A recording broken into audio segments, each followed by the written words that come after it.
Okay. Is that working? Am I sharing my screen? Yeah, works good. Perfect. All right. Hi, everyone. Thank you so much for having me here tonight. I am really excited to join you and talk about housing, and especially what it's like to be a renter and what your landlord has to do for you and what you have to do for your landlord. As Caroline said, my name is Carrie Dietz, and I am a housing attorney with the Legal Aid Society of Middle Tennessee and the Cumberlands, and I am in our Nashville office. We are the largest nonprofit law firm in Tennessee. We have 8 offices across 48 counties. So if you or someone you know is ever in a situation where you think you might need legal help, but you don't think you can afford an attorney, please call Legal Aid and we will take a look and see what we can do. But today, we are explicitly and specifically talking about housing and what it means to rent a place. And I hope that it is helpful, and I look forward, if you have questions, make a note, write them down, and we'll have some time after this to address your questions. All right, so what are we talking about tonight? Overall, we're mostly talking about what you need to know to rent a home, about renting a home, being a renter and having a landlord. We're going to start with some definitions of some of the words and terms that may come up a lot in the rest of the presentation. We're going to talk about what your duties are as a renter. We're going to talk about what your rights are as a renter. And then we're going to talk about the eviction process in court. And then we'll talk a little bit about the Fair Housing Act and housing discrimination. After that, we will have some time for questions. All right.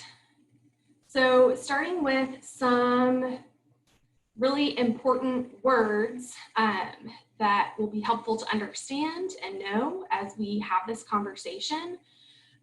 2 of the words that you'll see a lot are renter and landlord. And a renter, which is also sometimes called a tenant, if you ever see the word tenant, that means the same thing as a renter. That means that someone doesn't own their own home, but they pay a set amount of money in rent. Usually they pay that rent payment monthly or weekly to a landlord. In exchange, they get to live in their home.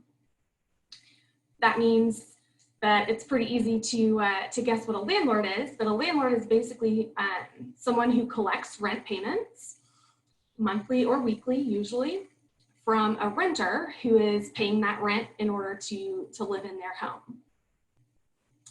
A lease, that's another important word that you'll hear me say a few times tonight and see come up.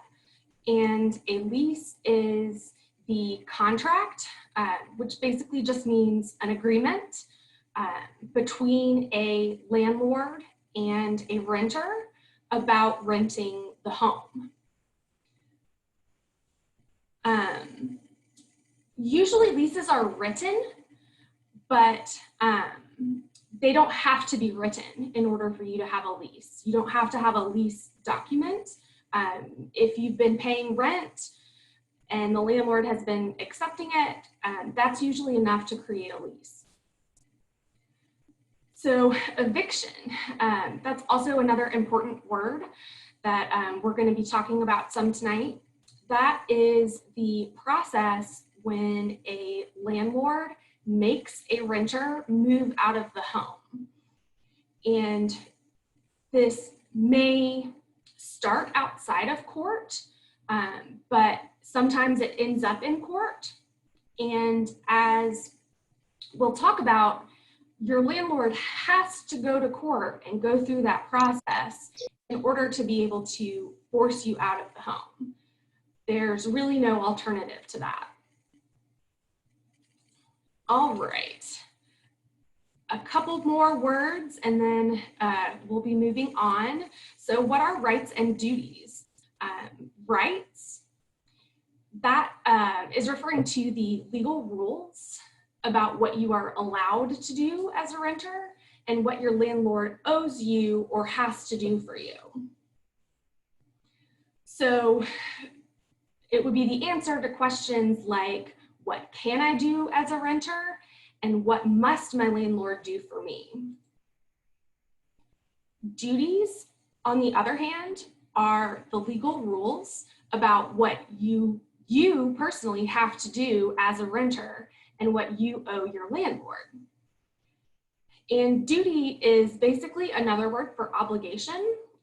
So if you ever hear or see the word duty or obligation, those basically mean the same thing. And so that would be the answer to questions like, what must I do as a renter? Okay, so first we're going to talk about your duties, and then we'll talk about your rights. So here are some do's and don'ts that you should or shouldn't do as a renter. And these are things that you absolutely have to do.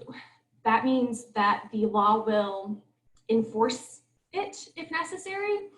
And if you don't do this, it might lead to an eviction. So the do's, you should pay your rent on time. Pay your landlord on time every month or week, however often you're supposed to, based on the lease or what you've been doing regularly. It's important to understand that your rent is the only bill you have to pay that will make you homeless if you don't pay it. So it's pretty important. Other bills that you may have to pay, there may be consequences. You may end up in court for something else, but usually at the end of the day, you're not going to end up homeless if you're late making a payment or if you miss a payment. But with your rent, if you're late or if you miss a payment, you can be evicted. So it's pretty important to keep that in mind. Another do is that you should keep the home as clean and safe as it was when you moved in. I'm sure some of you have heard that, when you get to visit a space or invited somewhere, you should leave it as good as you found it, if not better. And that's also kind of the case when you rent a home. Someday you will probably move out and maybe move into another home. And when you do, you want to make sure that you've left everything in about as good a shape as you can.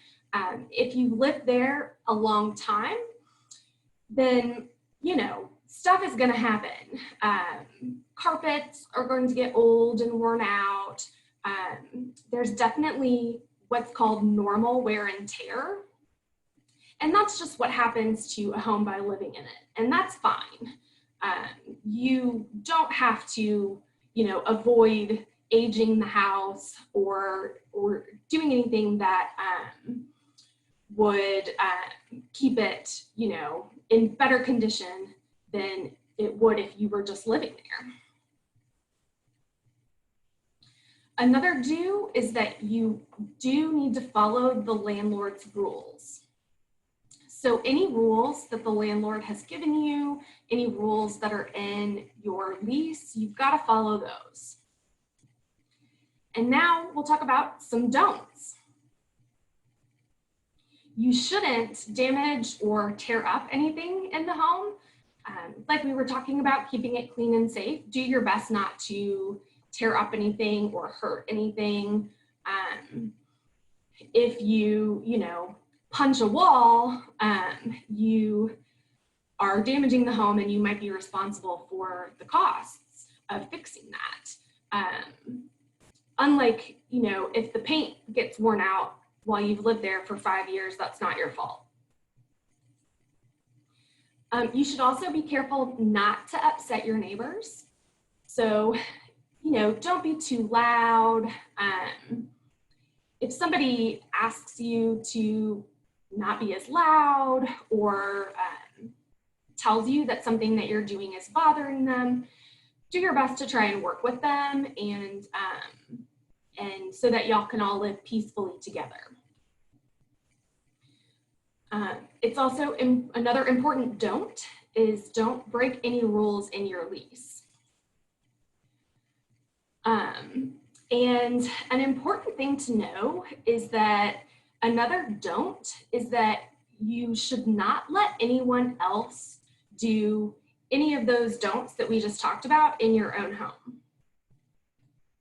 It may seem weird, but under the law, if you invite someone to your home and they damage something or break the law, you can be held responsible for that behavior and it can lead to an eviction. All right. An important thing to keep in mind is to read your lease. I know it can be long and boring and confusing, but it's pretty important. Your lease will have rules in it that you have to follow. Some of those rules will usually probably be about some of the duties, the do's and don'ts that we just talked about. But some may be new or they may be special and apply only to your home, the property where you live. By signing the lease, you are agreeing under the law to follow the rules in the lease. And if your landlord finds out that you've broken one of the rules in the lease, they may be able to evict you over it and make you move out. So it's really important to read your lease and make sure you understand what your landlord is expecting you to do. If you need help reading or understanding your lease, then you might want to try asking your landlord to explain it to you, or you can ask someone else for help to understand it, or maybe someone to help translate it. Sometimes there will be some what we call legalese, which basically just means complex legal words that no one says in real life. Sometimes there will be some of that in a lease, and so it can be hard to understand. So don't feel bad if you have questions, and feel free to ask for help to make sure you understand what's in your lease. All right, what should you do as a renter? This is how to be an A+ renter. The law doesn't say that you have to do these things as a renter, but they are generally good ideas. And at the end of the day, they may protect you and help you protect yourself if anything ever does go wrong. So an important thing to do is to keep a signed copy of your lease, that agreement that we talked about. If it is in writing, keep a copy of that somewhere that is safe, where it won't get lost or destroyed or spilled on, but is also somewhere where you can get to it pretty easily, because you may need to go back and read it again. Another good idea is to take pictures of a home before you move your stuff in. This is really important, especially when there is anything in the home that is broken or damaged and was already torn up before you got there. If you take pictures before you move in, you can protect yourself from your landlord trying to ask you to pay to repair damages that you had nothing to do with because they happened before you moved in. If anything is broken in an apartment or a home that you're looking at renting, ask the landlord to fix it before you sign your lease and give them a payment. sometimes that first payment is pretty big. It might be a month worth of rent, the first month's rent, plus also a security deposit. And I think y'all all can understand that it's a lot easier to get someone to do something before you give them a bunch of money than after you give them a bunch of money. So if there is something about the apartment or the home that you're renting that you think needs to be fixed, mention that to your landlord up front and see if they'll fix that before you move in. Let's see. Oh, and if your landlord doesn't seem like they want to take care of something like that, if you mention something that needs to be fixed and your landlord doesn't seem to want to do it before you sign the lease and give them money, that could be a red flag or a warning that maybe this landlord isn't somebody that you want to be renting a home from. If they won't fix things, that could be a problem down the road. It's also a good idea to take pictures again after you move out of your home and before you give your key back to your landlord. Again, this will help you in case any damage happens after you move out.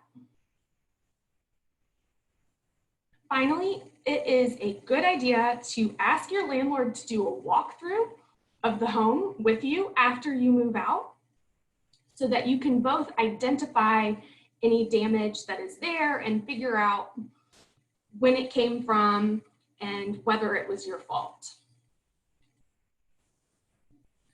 All right, on to your rights as a renter. So these are, your rights are what you can do as a renter and what your landlord has to do for you as your landlord. The first one is that you have the right to live peacefully in your home. That means that you get to live there without being bothered too much with things being fixed quickly after they're broken, and your landlord can't do anything that makes it too miserable for you to live in your own home.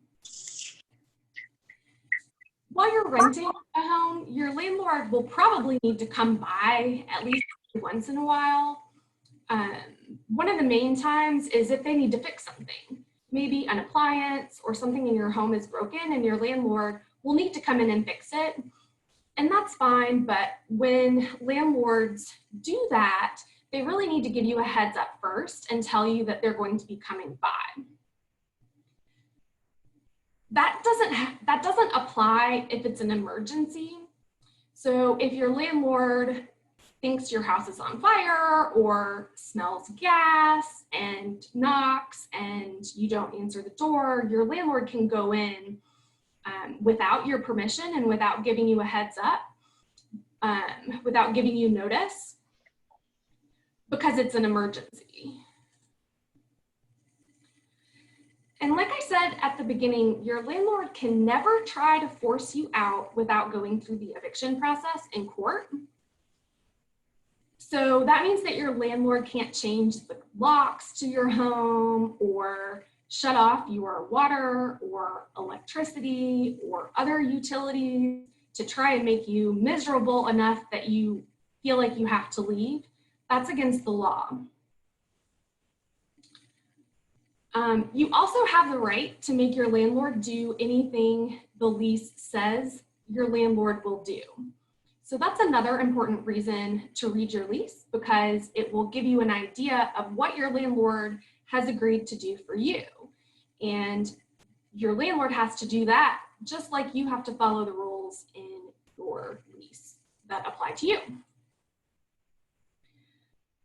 Another important point that we'll talk about briefly at the end is that you have the right to be treated the same as other renters, regardless of your sex, race, age, color, creed, religion, the country you come from, or whether you have a disability.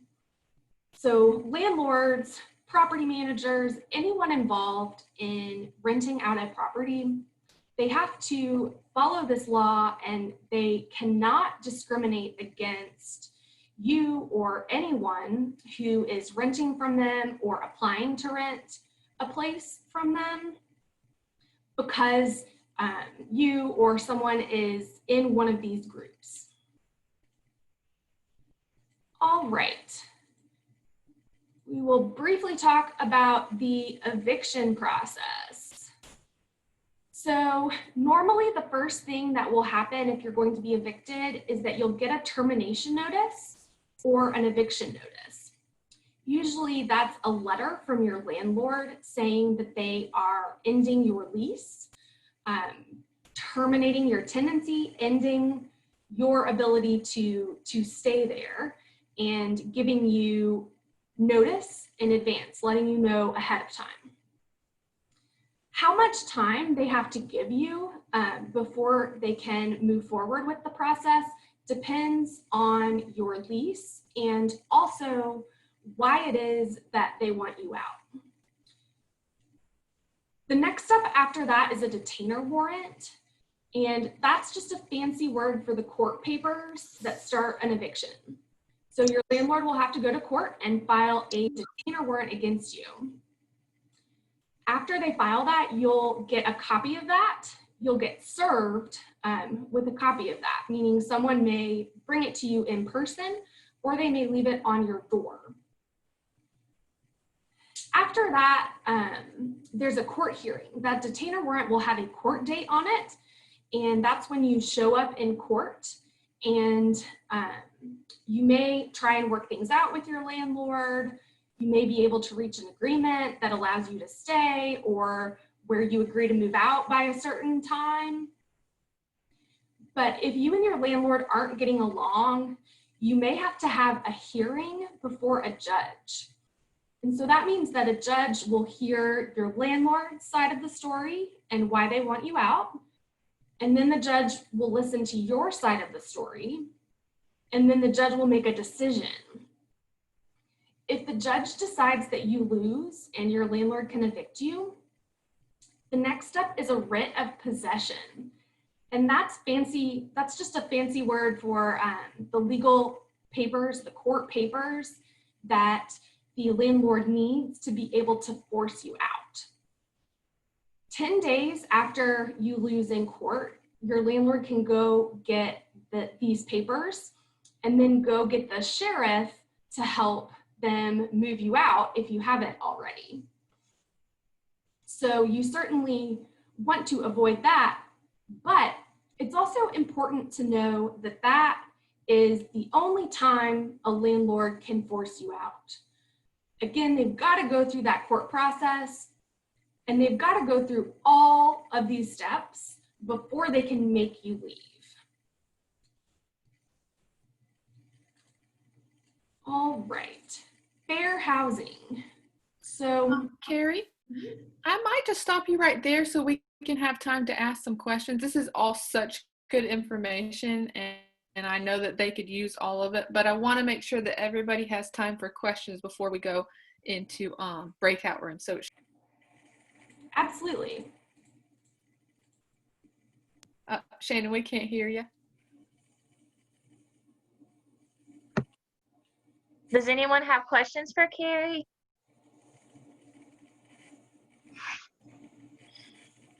You can either ask the question or you can raise your hand. Yes, I have a question, ma'am. Okay. What is the landlord? What is a landlord? Yes. Okay. Yeah, so a landlord is someone that you pay rent to live in a property. Maybe the landlord owns the property, but maybe they don't. It may just be a property manager. So if you're renting a home, you're going to have a landlord on the other side, and that's just the person who takes your rent payments. Okay. Thank you.